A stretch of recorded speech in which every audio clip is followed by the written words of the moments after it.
Des années plus tard, quand Kinyabwam, dans ce qu'on appelle Melchisedec, apparaît à Sango Abraham dans le livre des prophètes, chapitre 9, verset 13 à 23, il est dit, à l'époque où le grand cataclysme s'abattit, dans le visible, Kinyabwam assistait Médusé dans Mondamo Munyengen, c'est le jardin d'Éden, au bruit des flots et de l'océan.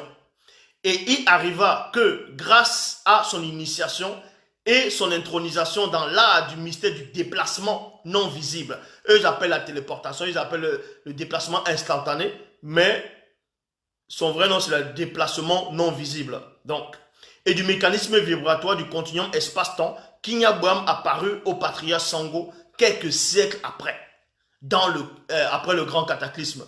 Donc, quelques siècles après, Kinyabwam a apparu à Abraham. C'est parce qu'il s'est téléporté de l'endroit où il se trouvait. Et Kinyabwam, en ce moment, il ne dépendait plus de la lumière, ni du temps visible. Quand Sango vit Kinyabwam, il fut ébloui de sa beauté et de la grâce qui émanait de lui. Sango crut que c'était un veilleur qui lui était apparu.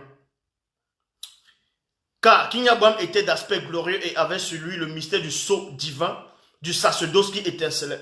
Il n'était plus vêtu des vêtements initiatiques dont Wumse, c'est-à-dire Noé, et son frère l'avaient autrefois vêtu avant le grand cataclysme, c'est-à-dire le frère de Noé. Parce que le frère de Noé et Noé ont vu Melchisedec quand Melchisedec était petit, bébé. Car il était vêtu de lin et avait une ceinture d'or sur la poitrine.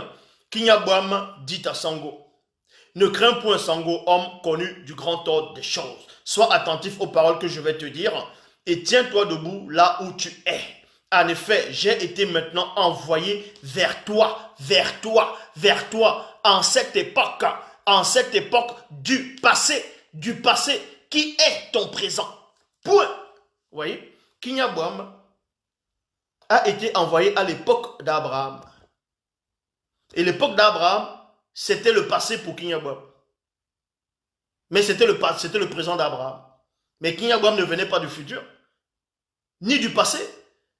Parce que dans le grand temps des choses, il n'y a pas de passé, il n'y a pas de futur, il n'y a pas de présent. Mais s'il n'y a pas de présent là-bas, mais les entités vivent, mais elles parlent, elles mouvent, elles bougent. Mais si elles bougent, ça dit que c'est un présent.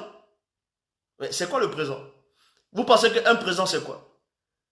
Là, je suis présent devant vous, mais en même temps, le temps est en train de passer. Donc, c'est même pas vraiment un vrai présent. C'est un présent compliqué. Bon. Kinyabwam fit boire Sango à la source dont le bon vin, en lui donnant l'enseignement donc du pain. Après cela, Kinyabwam bénit Sango et dit, béni sois-tu par le verbe de Tété, l'auteur des réalités non visibles et visibles.